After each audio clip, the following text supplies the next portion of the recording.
শুভেচ্ছা আৰু সম্ভাষণ জনাই আৰম্ভ কৰিছো মহিলা শ্ৰোতাৰ উদ্দেশ্যে প্ৰচাৰিত অনুষ্ঠান হুৱাকণি।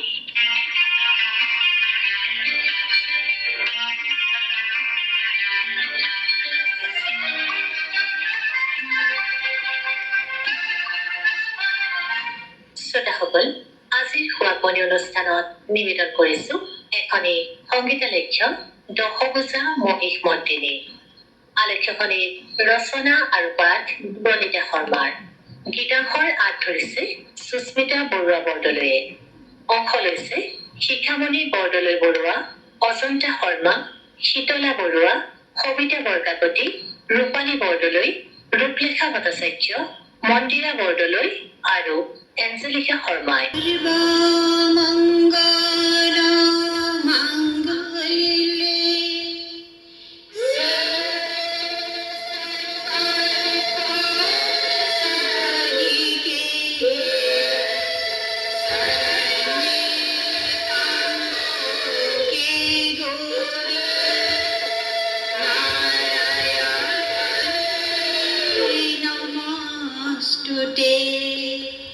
শৰতৰ আহিন মাহৰ কৃষ্ণপক্ষৰ শেষ দিন অমাৱস্যা তিথি মহালয়া। পূৰ্বৰ 14 দিন আৰু মহালয়া, এই 15টা দিন হৈছে পিতৃপক্ষ। পিতৃপক্ষত পূৰ্বপুৰুষৰ তৰ্পণৰ অন্তিম দিন মহালয়া। মহালয়াই দেৱীপক্ষৰ আৰম্ভণিৰ শুভ সংকেত বহন কৰে যদিও সেইদিনা কিন্তু দেৱী পূজা কৰা নহয়। মহিষাসুৰৰ ওপৰত কৰা বিজয় যুদ্ধৰ কাহিনী মহিষাসুৰ মৰ্দিনী পাঠৰ জৰিয়তে দেৱী দুৰ্গাক স্বামী গৃহ কৈলাসৰ পৰা মাতৃগৃহ মৰ্তলৈ আমন্ত্ৰণ জনোৱা হয়। লক্ষ্মী, সৰস্বতী, গণেশ, কাৰ্তিক সহ মৰ্তলৈ নামি অহা দেৱী বিল্ব বৃক্ষত স্থিতি লয় বুলি বিশ্বাস কৰা হয়।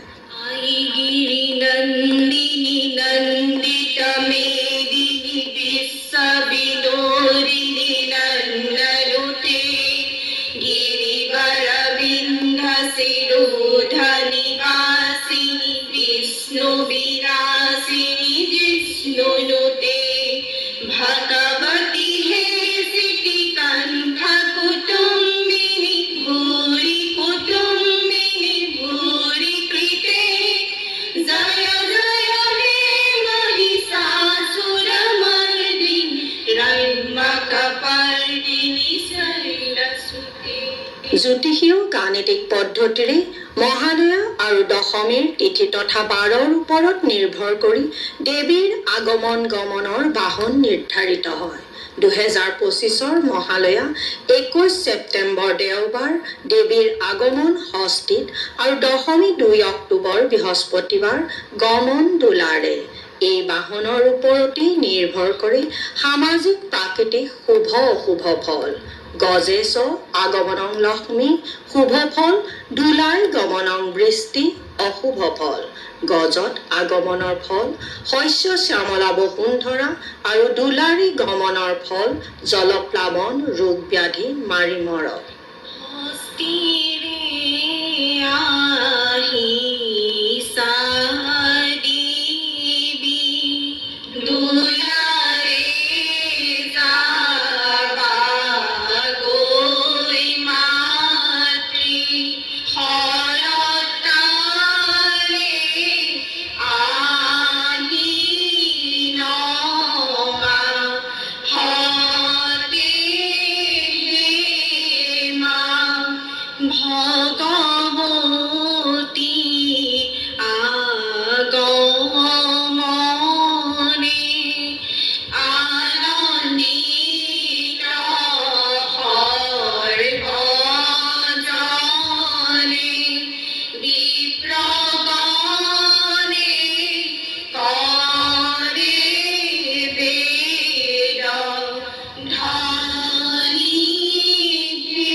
মহালয়াৰ পিছৰ দিন শুক্লপক্ষৰ প্ৰতিপদ অৰ্থাৎ প্ৰথম দিন প্ৰথমী, যিটো দিনত শাৰদীয় নৱৰাত্ৰিৰ প্ৰথমটো ব্ৰত আৰম্ভ হয়। ভক্তসকলে এই দিনটোৰ পৰাই 9 দিন উপবাস পূজাৰ নিয়ম মানি দেৱী দুৰ্গাৰ 9টা ৰূপৰ পূজা অৰ্চনা কৰে। বাসন্তী চৈত্ৰ নৱৰাত্ৰি, শাৰদীয় নৱৰাত্ৰি, আহাৰ নৱৰাত্ৰি, মাঘ নৱৰাত্ৰি এই সকলোতে আদিশক্তিক বিভিন্ন ৰূপত পূজা কৰা হয় যদিও বেলেগ বেলেগ নৱৰাত্ৰিত দেৱীক পূজাৰ উদ্দেশ্য আৰু সাধনাৰ পথ কিন্তু বেলেগ বেলেগ। কেৱল বাসন্তী আৰু শাৰদীয় নৱৰাত্ৰিত দেৱীক 9টা ৰূপত পূজা কৰা হয়। দেৱীৰ 9টা ৰূপ ক্ৰমে শৈলপুত্ৰী, ব্ৰহ্মচাৰিণী, চন্দ্ৰঘণ্টা, কুষ্মাণ্ডা, স্কন্দমাতা, কাত্যায়নী, কালৰাত্ৰি, মহাগৌৰী আৰু সিদ্ধিদাত্ৰী। দুৰ্গা পূজা আৰু নৱৰাত্ৰি পূজা সম্পূৰ্ণ একে নহয়, কিন্তু দুয়োটাৰ মাজত ঘনিষ্ঠ সম্পৰ্কও আছে। নৱৰাত্ৰিৰ শেষৰ 4-5 দিনত মহিষাসুৰ মৰ্দিনী ৰূপৰ পূজাৰে দেৱী দুৰ্গাৰ বিজয় উদযাপন কৰা হয়। যিহেতুকে যিকোনো পূজাবিধিৰ পূৰ্বে পাৰ্বতী নন্দন গণেশক সৰ্বকাৰ্য সিদ্ধিদাতা হিচাপে গণ্য কৰি পূজা আগবঢ়োৱা হয়, দুৰ্গা পূজাৰ পূৰ্বেও গণপতিক পূজা দিয়া হয়। প্ৰথমে প্ৰণাম কৰোঁ দেৱগণৰ,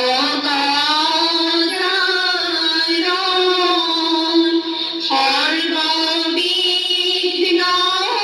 হাৰা দেৱ পাৰ্বতী নন্দন, পশুপতি প্ৰণাম কৰোঁ, জগতৰ পিতা দুৰ্গা দেৱী প্ৰণাম কৰোঁ, জগতৰ মাতা।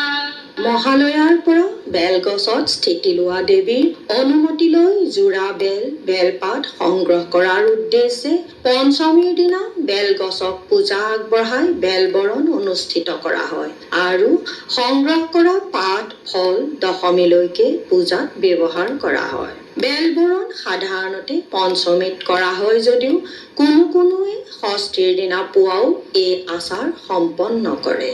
শোভাযাত্ৰা কৰি মাতৃ পঞ্চমীতে আলোহে মা অম্বিকা বুলি মাতো, চৰণতে ধৰি মা বেলবৰণ কৰি বৃক্ষ বিল্বজোৰা আনোহে মা, বেলৰ তলে দেৱীক পূজি অনুমতি লৈ হে মা।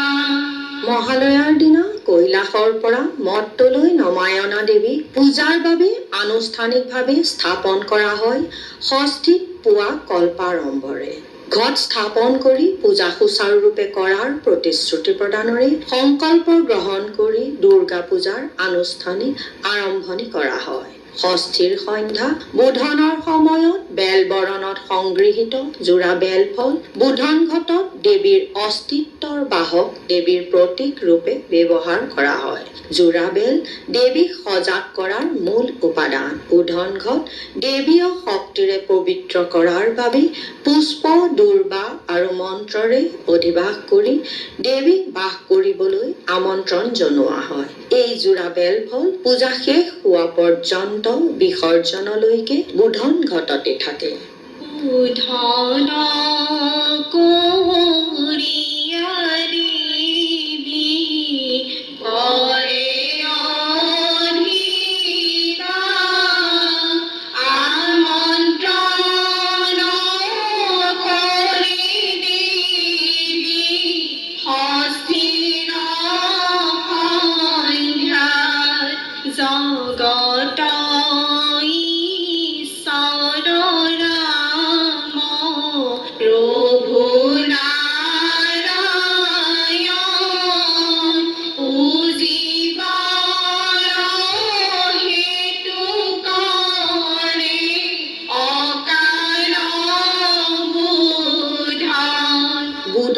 অধিবাস আমন্ত্ৰণেৰে ষষ্ঠীৰ তিথি শেষ হ'লে আহি পৰে সপ্তমী তিথি। নৱপত্ৰিকা স্নানেৰে সপ্তমী পূজাৰ বিধি আৰম্ভ হয়। কলগছৰ পুলি, যোৰা বেলৰ সৈতে 9 জোপা বিভিন্ন গছৰ ডালপাতক গংগাজলেৰে স্নান কৰাই বস্ত্ৰ পিন্ধাই প্ৰতিমাৰ গণেশৰ কাষত স্থাপন কৰা হয়। নৱপত্ৰিকাত ব্যৱহাৰ কৰা 9 জোপা গছে নৱদুৰ্গাৰ 9টা ৰূপক প্ৰতিনিধিত্ব কৰে। নৱপত্ৰিকাক কোনোৱে দেৱীৰ মাতৃ বুলি আৰু কোনোৱে গণেশৰ পত্নী বুলি গণ্য কৰে।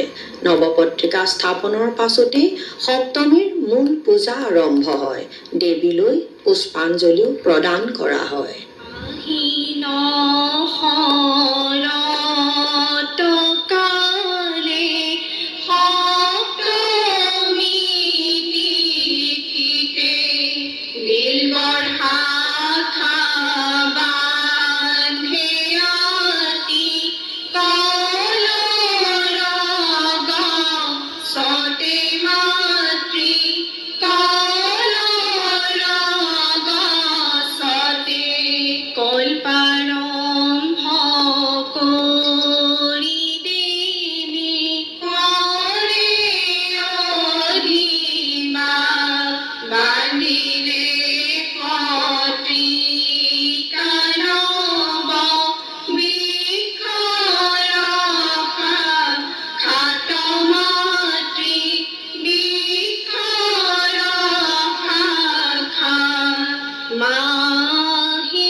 দৈ, এৱা, ঘিউ, মৌ, পঞ্চামৃত, গংগাজল, ফুল, চন্দন দুবৰিৰে স্নান মন্ত্ৰ পাঠ কৰি দেৱীক স্নান কৰা হয় ষষ্ঠী সপ্তমীৰ কল্পাৰম্ভত।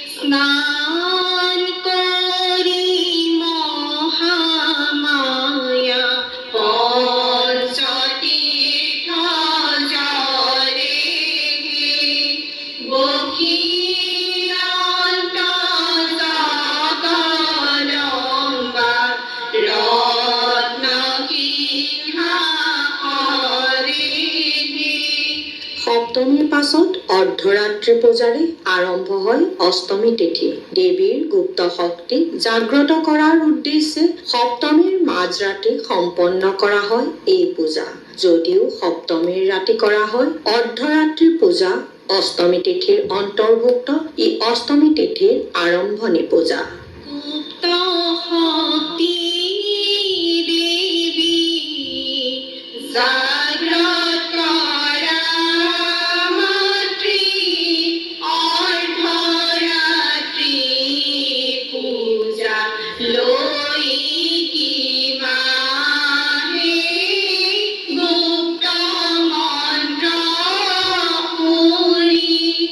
অষ্টমী পূজাৰ সময়ত কোমোৰা, কুঁহিয়াৰ আদিৰ বলি দেৱীলৈ আগবঢ়াই মন্ত্ৰোচ্চাৰণেৰে দেৱীৰ মহিষাসুৰ মৰ্দিনী ৰূপক জাগ্ৰত কৰি অসুৰ বধৰ বাবে অৰ্থাৎ অপশক্তি বিনাশ কৰাৰ বাবে সাজু কৰা হয়। ঘনে ঘনে ঘণ্টা বাজে শংখই কৰে ধ্বনি নৰলোকে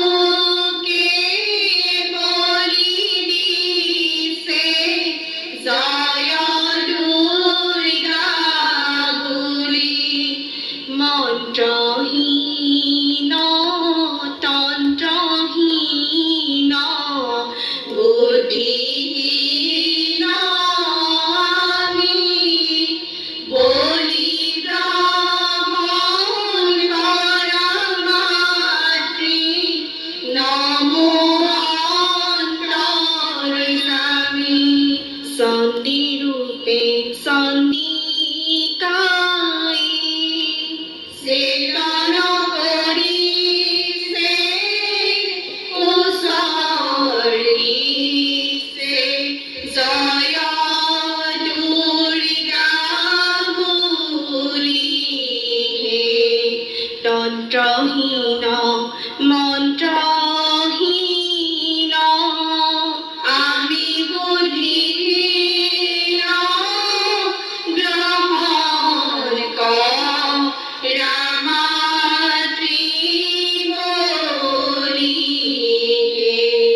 অষ্টমী নৱমীৰ যোগসূত্ৰ অষ্টমী তিথিৰ শেষৰ 24 মিনিট আৰু নৱমী তিথিৰ আৰম্ভণিৰ 24 মিনিট মুঠ 48 মিনিট সময়ত সন্ধি পূজা কৰা হয়। গংগাজল ফুল চন্দনেৰে সন্ধি পূজাৰ পূৰ্বে দেৱীক শুদ্ধি স্নান কৰা হয়। সন্ধি পূজাত চণ্ডীপাঠ অতিকৈ গুৰুত্বপূৰ্ণ। চণ্ডীপাঠ হৈছে দেৱী চণ্ডীৰ উৎপত্তি, শৌৰ্য, বীৰতা, মহিমা, যুদ্ধ জয়, দেৱতাৰ জয় ঘোষণাৰ স্তুতি। এই সন্ধিক্ষণতে দেৱী আৰু মহিষাসুৰৰ মাজৰ যুদ্ধত দেৱীয়ে মহিষাসুৰক বধ কৰিছিল বুলি মাৰ্কেন্দ্ৰীয় পুৰাণত উল্লেখ আছে আৰু ৰামে ৰাৱণক বধ কৰিছিল বুলি ৰামায়ণত উল্লেখ আছে। ৰক্ত জবা বিল্ব পত্ৰ সুগন্ধি চন্দন অষ্টমীত সন্ধি পূজা কৰে আৰম্ভণ জয় দুৰ্গা ৰণ চণ্ডী ৰণে হৰিণাধিয়া দেখি হব পুৰাণ উৰি গৈ ৰাজিয়া ৰণ সাজে পৃষ্ঠে কৰিলে গমন দুৰ্গা তাৰি ৰণ চণ্ডীৰণে হৰিণাধিয়া। সন্ধি পূজাৰে নৱমী তিথি আৰম্ভ হয়। নৱমী যুদ্ধৰ পিছৰ দেৱীৰ বিশ্ৰামৰ দিন। বিশেষ মন্ত্ৰৰে দেৱীক বিশ্ৰাম স্নান কৰা হয়। দেৱী শান্ত হৈ পৰে। কৈলাশৰ পৰা মহাদেৱ আহে দেৱীক নিজ গৃহলৈ ঘূৰাই নিবলৈ। নমো নমো দুৰ্গা মহেশ্বৰী সুন্দৰ ৰূপেৰে বিশেশ্বৰী আমাদয়াময়ী হোৱাহি হৃদয়ে স্থিতি ব্ৰাহ্মী ৰূপে তুমি সনাতনী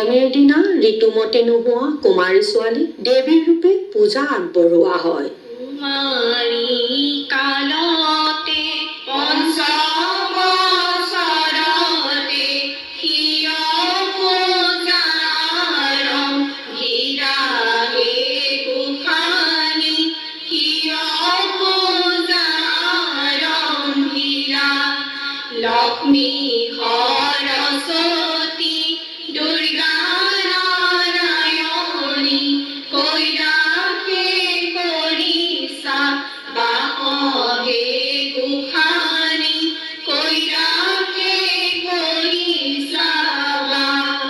নৱমীৰ অন্তত আহি পৰে দশমী তিথি। দশমীৰ দিনা আন্তৰিক প্ৰণিপাত স্বৰূপ এক আধ্যাত্মিক শুদ্ধি বিসৰ্জন স্নান কৰাই দশমী পূজাৰ অন্তত পূৰ্ণাহুতি প্ৰদান কৰা হয়। মহাদেৱৰ লগত বিজয় উল্লাসেৰে দেৱীক কৈলাসলৈ ঘূৰাই পঠোৱাৰ উদ্দেশ্যে টিপচীৰ ভোগ আগবঢ়াই দেৱীক বিসৰ্জন দিয়া হয় আৰু অপৰাজিতা পূজাৰে দেৱীৰ বিজয়ী ৰূপক পূজা কৰা হয়। উমা আজিয়েতে বেলি উমা যাবলৈ ওলালা টিপচীৰে ভজা খাই